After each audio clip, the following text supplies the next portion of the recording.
Olá, estamos aqui no nosso canal Navio de Levezas. Por aqui buscamos ter um estilo de vida leve. Eu sou Beth Liperti e hoje trago sugestão de um livro e comentário sobre ele. É A Arte de se Comunicar com Thich Nhat Hanh. Esse autor é vietnamita, ele nasceu em 1926 e ele foi exilado para a França, viveu na França por 40 anos, numa comunidade que ele criou chamada Plum Village. Ele era pacifista, poeta, mestre zen, e ele foi tão importante naquilo que ele fez, que ele foi indicado por Martin Luther King para o Prêmio Nobel da Paz. Esse livro, ele foi editado pela editora Vozes, foi publicado em 2017, e ele tem 125 páginas, mas ele fala sobre a comunicação e tem muitas ideias para nos ajudar. O primeiro capítulo, ele fala sobre nutrição, e não a nutrição de alimento, de comida, mas a nutrição de tudo aquilo que nós colocamos para dentro de nós através dos nossos sentidos.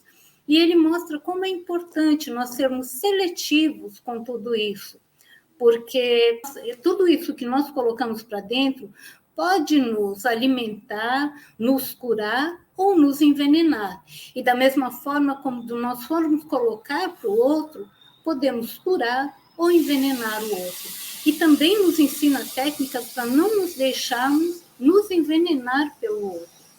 Ele fala também sobre nos comunicar conosco mesmo, a importância que é nos comunicarmos conosco.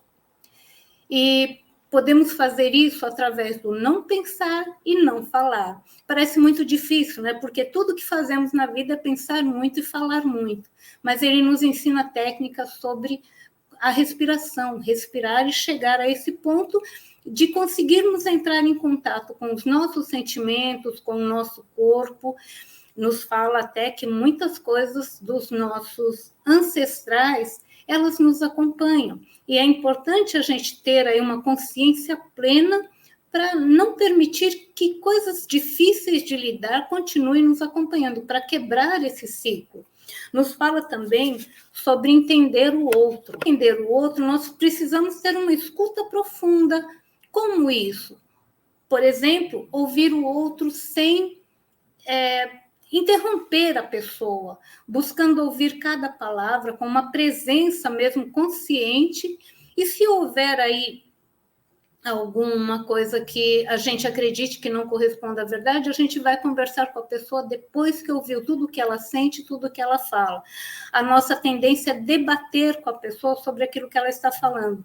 E, na verdade, ele mostra que é muito importante nós entendermos o que o outro sente, e só depois a gente conseguir comunicar o que nós sentimos. E ao comunicar os nossos sentimentos, fazer essa comunicação com bastante clareza sobre a tristeza, a alegria, a raiva, e aí nos mostra a importância de primeiro entrarmos em contato conosco mesmo para entender qual é o tipo de sentimento que nós temos. Uma outra situação que ele nos mostra é a fala amorosa, ter uma fala amorosa para com o outro. Nessa fala amorosa, ele fala que existem alguns itens importantes. O primeiro é falar a verdade, mas ele não nos incentiva a falar a verdade como a gente costuma falar, que é essa situação de falar, eu falo a verdade mesmo, doa quem doer. Não, é falar a verdade de uma forma que a pessoa esteja preparada para suportar, não ir além daquilo, não ferir a pessoa. A ideia de falar a verdade não é ferir o outro, mas auxiliar o outro. Ele traz mantras como sugestão de fala amorosa, que podemos utilizar conosco para nos ajudar também. Ele nos mostra que algumas pessoas não estão preparadas para receber o amor. Ele, inclusive, dá um exemplo de um fantasma faminto.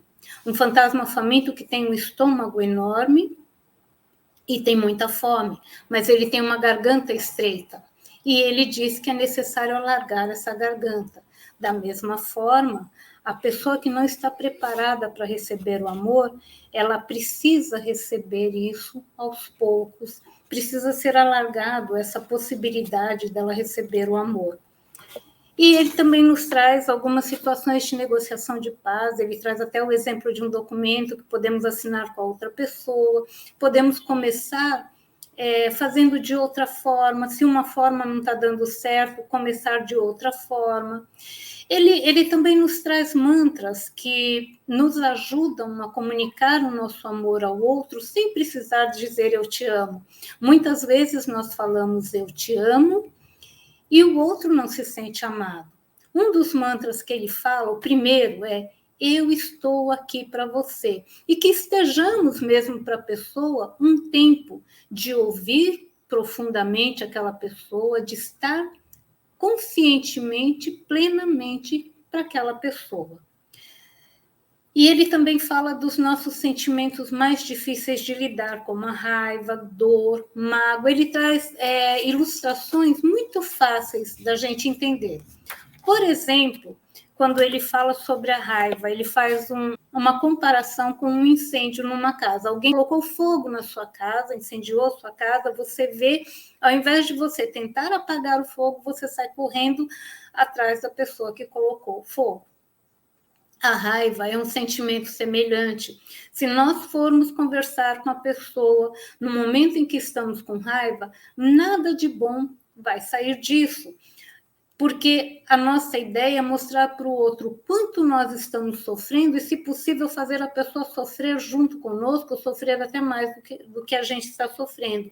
Então, a ideia é, primeiro, a gente entender essa raiva e depois conversar com a pessoa e conseguir comunicar claramente por que é que nós ficamos com raiva, para chegar a um consenso, para chegar a uma situação não conflituosa com o outro. Ele fala também sobre alguns sentimentos, por exemplo, de um barquinho. Ele comenta que se jogarmos uma pedra num rio, essa pedra vai afundar em meio àquela quantidade de água. Para que nós possamos carregar pedrinhas, a gente precisaria de um barco. E esse barco é a atenção plena quando se trata dos nossos sentimentos. Se tivermos atenção plena conosco e com o outro, vamos entender melhor os nossos sentimentos e não vamos ficar naquelas águas profundas dos nossos sentimentos sem saber o que fazer. Então, resumindo tudo, é importante para uma boa comunicação a atenção plena, a escuta profunda, a compaixão, ouvir o outro com compaixão e a fala amorosa, falar amorosamente com o outro. E por que é que nós deveríamos ter uma boa comunicação com o outro, entender os nossos sentimentos? Porque nós deixamos marcas, e marcas que ficam por muito tempo. Eu, por exemplo, meu pai faleceu já há 50 anos, e até hoje eu carrego frases e palavras que me acompanham e acabam sendo uma proteção para os meus sentimentos, para as minhas emoções. Ele deixou marcas muito boas para mim. E é isso que nós deixamos. Até depois que nós partimos, nós podemos deixar marcas. Então, cabe a nós entendermos que tipo de marcas queremos deixar hoje e também para a posteridade.